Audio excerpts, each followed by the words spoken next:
Boxing King Media in association with Boxro, Dominic Ingle.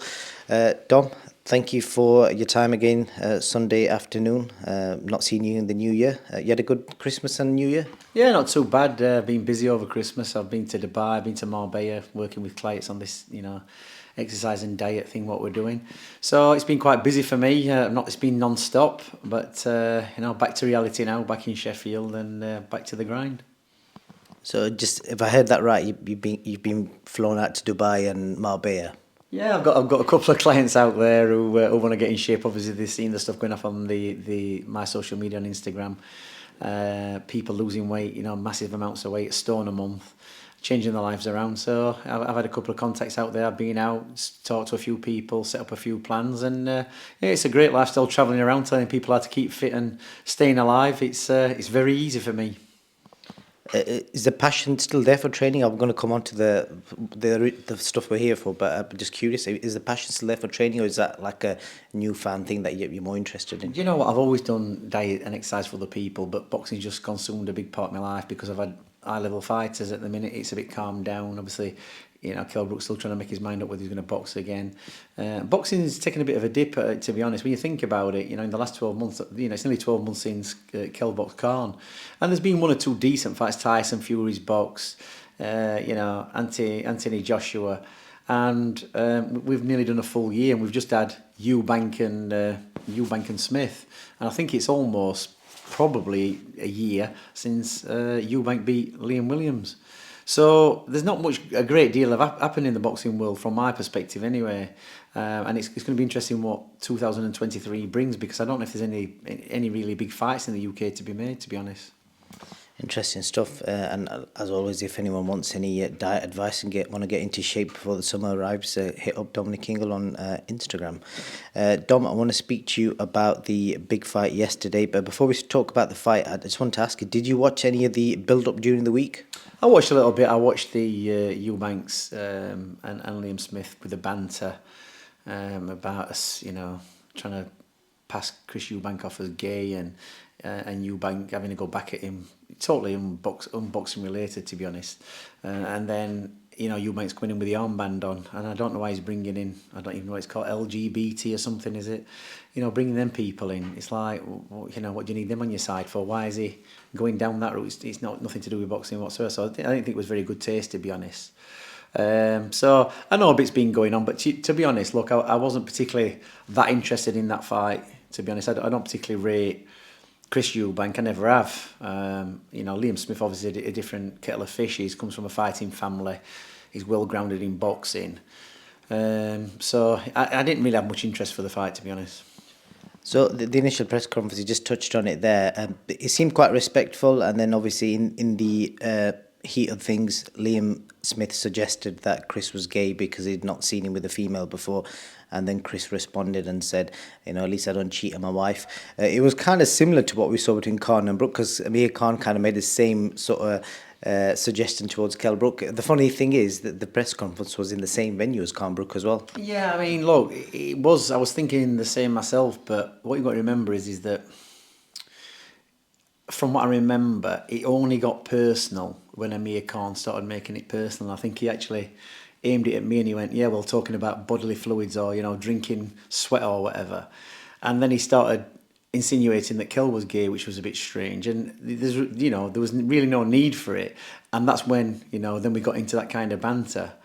And there is no need for it, to be honest. But, Khan couldn't help himself in that one. And I think, I'm not sure why Liam needed to say that about Chris. What's it matter what somebody's sexual preference is, really, or orientation? Who cares? In a way, it didn't happen. But imagine if Chris Eubank was gay and he beat Liam Smith. It's like, a gay man beat you up. Is that funny? I don't think so. It's nothing to do with boxing. I don't think it's got anything to do. It's nothing to do with boxing whatsoever.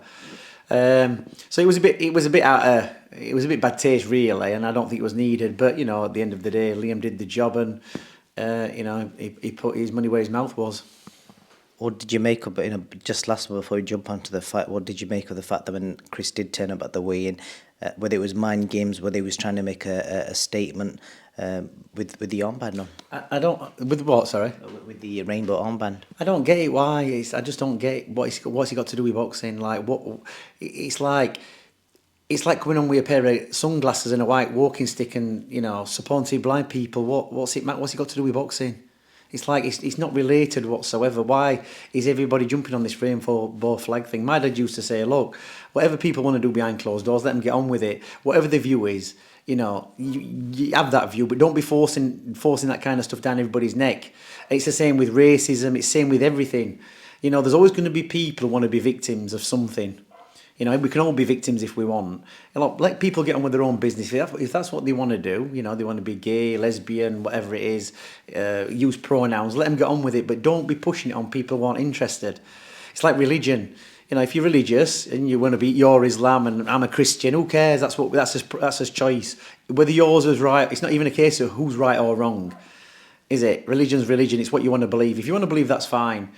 I'll have my beliefs, you'll have yours, we'll keep them to ourselves. You don't need to push your beliefs on anybody else or what your preferences are, And if your preferences aren't my preferences, doesn't mean they're not right. It just means I don't prefer it.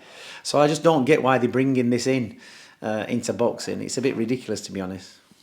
Yeah, it was the big agenda during the World Cup as well, but we'll move on to the fight. So we come out, the ring walks get done. Liam Smith is cheered. Chris is booed into the ring. The fight starts. You watched it, so just tell me before we get to the actual conclusion of the fight, Chris's tactics. First thing I want to speak to you about. He decided to box on the outside. I'm pretty sure he was in the press conference. He was saying he was going to stand toe to toe. Well, you can always give somebody a false game plan, but I think Chris Eubank is going to do what he normally does, and what he did with Liam Williams, he did the same thing, skirted around the outside and didn't want to engage. And it's funny because you wanted to do an interview with me before the fight, and I'm glad I didn't because I would have probably got it wrong. I did think that it would be a lot closer fight than it was, and it could have gone points either way. But obviously, what Chris Eubank says and does is not usually what happens. And, I just remember watching it, and Liam Smith's a clever fighter. I've had him spar Jason Quigley, he sparred Kell, Brook, he sparred Junior Witter back in 2012. That's a long time ago. He's a well-schooled fighter. He had a great tutelage under Joe Gallagher, and obviously he's gone to McNally, and he's done really well there too. But he's not phased. He's been in with some tough kids, Munguia, Canelo. He's been in with some good fighters, some tough fighters, and I think he did 9 rounds with Canelo. So what does that tell you about him? And Canelo's a much higher class fighter than Eubank. And what impressed me about Smith more than anything is how he kept Eubank on the outside, but he kept close to him. He kept cutting the ring off, never gave him time to be comfortable, feinted, let Eubank lead off, countered him, then kept him in his place again by his feet positioning, kept him very close to the ropes, never gave him the ring or the freedom of the ring, kept him close and kept the pressure on with his feet, and kept his guard high, took a couple of shots, and eventually brought Eubank down and just waited patiently for the gaps, and he found the gap with that uppercut. And if you look at Liam, say when he boxed Anthony Fowler, a big puncher, long arms, can fight. How he broke him down as well, and he's been on a terrific run of late, Liam Smith. You know what I mean? So the form was with him really, and I don't think has Eubank's boxed since Liam Williams last year.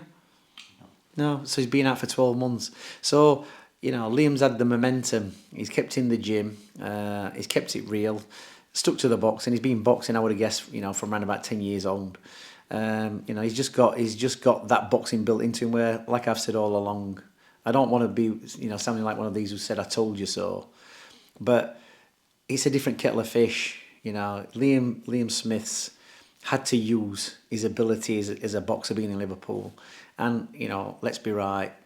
Chris Eubank Jr has rode off of his success off the back of his dad. He has, and that's a fact in boxing.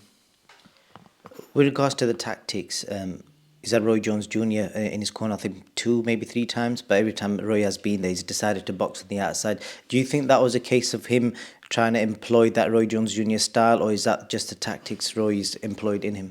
Well, let's look at it, Joe McNally I think he had about 8 or 9 fights. I remember watching him years ago as a pro, and it seemed that somewhere down the line his career got cut short, whether it was injury or whatever. I know he had about 8 or 9.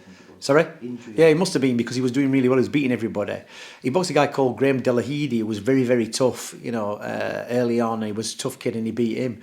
And he looked like one of those kids who was probably going to go places, and then he just never heard of him again. And I spoke to him a couple of weeks back. He's obviously training Liam. He's training Josh Taylor. I don't really know him. He's probably an humble guy. He's got a lot of pressure on him. He's got this fighter, high caliber fighter, Liam Smith, and he can't really allow his ego to get in the way, because he knows Smith's an accomplished fighter. And when I watch the fight, it just seems to me that he's not trying to change anything about Liam Smith. He's tightened him up a little bit, kept him on track. He's got a good game plan. He's executed it, and he's won the fight. Whereas I think Roy Jones, because he was such a good fighter, and I might be wrong here, but I just get the impression that it's still all about Roy Jones. And Chris Eubank trying to fight like Roy Jones with his shoulders shaking and his arms low and quick counters, which is all well and good, but he's doing it kind of robotically without knowing really why he's doing it. And he just hasn't got the strength of Roy Jones or the boxing brains of Roy Jones. It's like, I like to call it painting by numbers. Do you know what I mean? He's following instructions of what he should be doing, but he's not really thinking for himself and know why he's doing it. And, I don't know where he got that uppercut from, what was coming off the floor. It was like kind of lifting it from the floor and missing everything. It was so wide. And that's what I've said all along. He's never settled with one trainer. He's never really listened. And when you think about it, look, Liam Smith, light middleweight, good boxer, just took his time, wasn't phased, broke him down, beat him. And, it was an interesting fight. And I just think, realistically, that's Eubank's finished, because he can't come back from that. He can make I think I saw a tweet saying, he caught me with a good shot. He just outfought you, and really showed you for what you were. You've never really knuckled down and learned how to box properly, to be honest. The suggestion is that he wants a rematch. There was a rematch clause in place, and I think he's tweeted that they will meet again. And most people around him feel that he wouldn't walk away from the sport like that. Is there anything different he can do, whether it's a different trainer or wherever, to change that result? Well, look at the losses he had. He's lost against Groves. He's lost against Liam Smith. Who else has he lost again? Another decent name. Billy Joe Saunders. So every time he's come up against anybody who's quality or decent, he's got beat. British fighters. So what does that tell you about him? He's 31 or 32, 33. Early in his career, he wasn't bad. He was strong. He was fit. He'd had some ambition about him, and he was a little bit vicious. But it seems to have disappeared. I don't know why. Whether he's living the life, I don't know. I don't follow Chris Eubank at all. But he's nothing like his father whatsoever. And there might be a rematch clause, but nothing will happen different. Why not get it right the first time? Do you understand? He's been around long enough. He's had enough opportunities. He's been given, the A side of the card all the way through his career. Why didn't he get it right this time? If it isn't a rematch, obviously Liam Smith is the other guy who's now got options. Ben Shalom did a few interviews yesterday, and he name-dropped Kell Brook a few times. And I think the couple of days before the fight, they did say Kell would be ringside, but I don't believe he was. Do you know if any contact's been made with Kell initially for a potential fight against the winner? I've probably talked to Kell 2 or 3 times, maybe 4 times since he boxed Khan. He's been in the gym a few times. That's the times I've talked to him, and he's never mentioned... he sometimes implies he might come back, and sometimes he wouldn't. He's had offers. Yeah, I think they even had an offer off Manny Pacquiao, apparently. But I think it's fair to say that I think Ben Shalom expected Khan to beat Kell, because I think on paper and TV-wise, I think Khan's always going to be a big sell. And same with Eubank. I think he's always going to be a big sell. I don't think anybody expected Liam Smith to finish Eubank like he did, and I think there was an air of disappointment around the whole Sky team and Ben Shalom with Eubanks getting done in. I don't know if you know or not, but Liam Smith is promoted by Ben, and Chris is promoted by Kell Sauerland. Yeah, maybe he is, but he might be. But what format are the Sauerlands using to promote Chris Eubank? They're promoting on Sky. It's the biggest. it's the biggest pay-per-view platform or the biggest sports platform. You know, they're not going to take him to the zone, are they? They get more money off Sky. It don't matter who his promoters are, but they've obviously done a deal with Shalom to have him on Sky because that's going to be the biggest platform for Chris Eubank. That's where it is. So there'll be something tied in there where, you know, he's boxing on Sky really, and he's tied in with Shalom. It don't matter what the Sauerlands are doing, but you know they haven't got a TV broadcasting platform, have they? They've got Channel 5. All right, then I'll tell you what. Then what we're going to do, Chris, we're going to put you on Channel 5, or we're going to put you on Sky Sports. Which one do you want to do, pal? And I'll tell you now, it's going to be Sky Sports because Channel 5 work on a way where you have to bring sponsorship to pay for the shows. He started on Channel 5, Chris Eubanks, years ago. So ask any boxer, top boxer, what platform they're going to want to fight on. They're going to want to fight on Sky Sports, not Channel 5. So it's not even an issue. It's not even an option, is it really? So, you know, Chris Eubank is the name. He's always been the name. He's the pantomime villain, as I like to say he is. But that's the end of him. I think he's not going to come back from that, and he should have done it the first time. He made the big shouts, and he boxed a guy who's always been a smaller guy than him, and a smaller guy's beat him, and that's it. Even Chris at middleweight, you know, he's a bigger guy than Liam, who's never been above light middleweight. I'm not even sure. I think Liam will have started out at maybe did do welterweight. I'm not sure, maybe not, but he's had his chance. You know, Liam's 34, I think, so he's even older than Chris, but he's for me personally, I think he's boxed a higher caliber of opponent all the way through his career, Liam Smith, and better parts of the career as well. You know Kell Brook better than anyone. You've trained him since he was a kid. Could he come back? Obviously, you've seen the shape he's in recently. So would you put him first of all? Would you put him in with Liam Smith? Let's say if you got 5-6 months to get ready and prepared, would you be confident going into a fight against Liam Smith? Do you know what I think would be a good fight?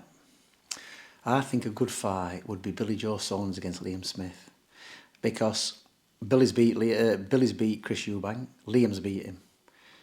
Billy's done, what did he do, 6 or 7 rounds with Canelo. Liam did 9. And Billy has boxed at middleweight. I think personally, I think that's his best weight, middleweight. He could easily make 11-5. And, you know, that would be an interesting fight for me. I think that's a good fight. For Kell Brook, you know, I personally don't think Kell should box again. He doesn't need to box again. If he knocked on your door and said, Dom, right, we're going to go again, I want Liam Smith, I can take him out. I wouldn't be interested in that fight. Not because I don't think Kell can beat him. You know, it's a tough fight. I remember, you know, don't forget, I've seen them spar each other. Liam Smith's a tough kid. He's not intimidated by anybody. He can't be. He's been in with some of the best kids.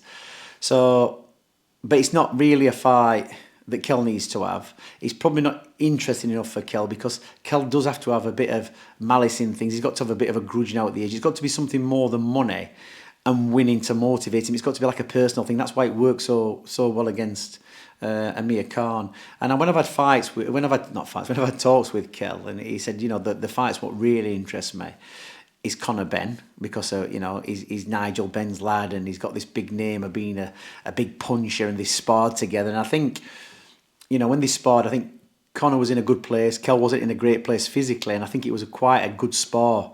And I always remember Kell saying to me that although he looks nothing he can bang, he's got something about him. I think that'd be more of an interesting fight for Kell, depending on how it works with Conor Benn. And secondly, Kell did say to me that I think Kell or somebody said to me that they've you know, maybe Eddie did, they've had interest from Manny Pacquiao, which I think that would motivate Kell. I think Pacquiao's slightly past a lot past his best. And, you know, that's a name for Kell to box. I think that would whet the appetite of Kell. I don't think Liam Smith would. And it wouldn't be a fight that I'd want to train Kell for, to be honest, Liam Smith, at all. Interesting. So Kell Brook, Conor Benn is more likely than Kell Brook. Don't forget Billy Joe Saunders against Liam Smith would be an interesting one. Remember where you heard it first. Very interesting. And I just want to, we mentioned Conor Benn there. I don't know if you saw what he put on social media. Did you see social media posts after the fight? No, just all I've seen with Conor up to now is this statement, what's going to clear his name. I haven't bothered. I'm just getting sick and tired of looking for it. I'm not particularly interested, but I've not seen anything come from that. Maybe something's come out, has it? Well, last night after the knockout, he put a video up. Do you remember the video when Prince Nassim Hamed suggested Chris Eubank should retire? Do you remember that video? No. Naz said it a few years ago on a pay-per-view card. He basically posted that and basically had a few digs at Chris Eubank Jr., which I'm assuming was a bit of a comeback for all the stuff Chris has been saying about him, leading up to the last couple of weeks. Well, the one thing about Naz is even now, Naz was very, very astute in the sense he could weigh up fighters. In his career, he'd watch, he was observant, he knew what the weak points were. And look, the levels of fighters back in the day from the Chris Eubank Sr., Nigel Benn, Nazim Hamid days are a totally different breed to today's fighters. It was a lot tougher back then, and Naz can spot imposters, and obviously that's what he said about Chris Eubank Jr. that he's probably blagging it compared to what he should be doing. So I haven't seen the clip, but Naz often didn't get it wrong about fighters, to be honest. The fact that you haven't seen it, I've just loaded it up. I'm going to show you. Very harsh right now. I knew you was going to say that, like you said it before, but please just, which camera can I look into to tell Chris Eubanks Jr. to finish? Because what fight was that? And he lost to George Groves. Yeah, well, Naz is, look, I've said it before that George Groves, great fighter, tough, could punch. He was at the end of his career when he boxed Eubank Jr. He was at the end of his career, but he still had enough in the tank to beat him, and I think he did it with one arm as well towards the end, and he did do his shoulder or his hand. I know he had an injury, and he still beat him. And if you can't beat a lame duck like that, if Chris Eubanks was going to be the next big thing coming through, or the next gen, which has been for the last 10 years, I'm going to be the next gen. He's never really cut it, has he? He's never really shown people that he's exceptional or what he claims to be. And that's why I'm saying that, Billy Joe Saunders, George Groves and Liam Smith, all different weights, middleweight, super middleweight, light middleweight, they've beat him in three division fighters have all beat Chris Eubank. And just on Conor, the latest with the failed test scenario is, from my understanding and from what I've read on his Instagram, is the suggestion is that both tests were contaminated in the lab. That's what's coming out. Obviously, I don't know that for a fact, but that's what's been shown online. Let me just tell you something about lab testing. Look, years ago, and I think I might have said this in an interview, there was a fighter and boxing for the European title, welterweight. I forget what his name was now. He'll come to me. And he was in Italy. He got a positive for nandrolone, and Jeff McCreesh it was. I think it was, yeah. He hadn't got muscle on his body, and he failed. He won a European title fight. I don't think he was expected to win it in Italy against an Italian guy. He failed the dope test, and you look at him, he hadn't got a muscle on his body. So they investigated the lab, and the lab had actually contaminated the sample, and they proved that. So would that happen in this day and age? No. Not this is Italy. We're talking Italy. We're not talking England. But that was in Italy. And they investigated and they found it to be true. They found it were true. Now, all the samples, Vada, UCAD, they all go to in the UK, they go to the same accredited labs. It's usually King's College London, I think. So if you do a test for Vada or you do a test for UCAD, UK Anti-Doping, it goes to the same lab. It goes to the same lab. So what's the motive for anybody in that lab to spike a sample? For what reason? They've no interest in. Why would they do that? Do you understand? Why would they do that? And if that was the case, why is it not happening more? It's like the reason you have the thing is, I think the B sample is kept in a certain place, so it can't be tampered with. So that's why they have two samples. So you have your A sample tested, and it comes up contaminated. So then they don't, the second sample, when you have this, is what people don't understand, and this is trying to, cloud the issue. Before they test, you have everything sealed in bottles, in anti-tamper proof bottles when you do your test. It's a lock-on sample. It can't be undone. It cannot be undone. It's got a number on the top. It's anti-tamper proof. You can't undo it. No way. And that's in that bottle leaves the testing venue and it gets put in a fridge somewhere in the lab. It's got your numbers on the top. They're imprinted. You can't change the numbers. You have a sheet with a number. It's not got your name on, but the number relates to the sheet. Before they test the B sample, you can request to have it tested. You are there for the opening of the sample. You have to be there before they open it. They invite you to come down and watch what they're doing. Right? So in order for that B sample to be contaminated, Conor Benn would have to be stood there waiting for it to be unscrewed off, and then they'd have to put something to contaminate in front of him, because they won't open it unless you're there, and it can't be opened without destroying the seal. So that's just a load of rubbish. Just thinking outside the box, what if both the two tests that have failed, what if both B samples and both of them tests are clear? Would that then potentially suggest that If those samples, those B samples from test are clear, he gets off with it. That's why it works. Do you understand? If that's not in the B sample, what it shows is that the A sample was contaminated. But when they split the samples, you've got a pint, you've got a bottle of P. You pour it into A and B, you put into 2 tamper-proof bottles. Your A specimen and your B specimen, even amounts. It's the same thing coming out of the same jar. Everybody's got gloves on, the boxer, the drug tester, anybody else shouldn't be around you. Poured into 2 bottles, tamper-proof tops, tightly locked on. You can't get them off. You can't, because they say to you, try and take them off. You can't unscrew them. You would have to physically smash them or cut them off to do it. So there's no way it can be contaminated. It maybe his food could be contaminated, but there's no way realistically, they can contaminate. Now that's just the UK. Now Italy, we were talking about Jeff McCreesh. That was it was tampered with. I've been to America with fighters, and I'm not going to name what fight it was. I've been there with Jason Quigley, Billy Joe Saunders, Kid Galahad, and I've actually seen the drug testing people give you a cup, point you in the direction of the toilet, pee in that and bring it as back. No chaperone. Do you understand?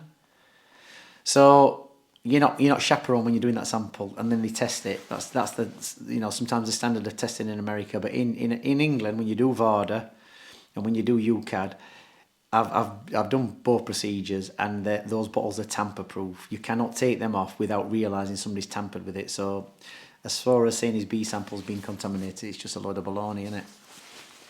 Interesting stuff.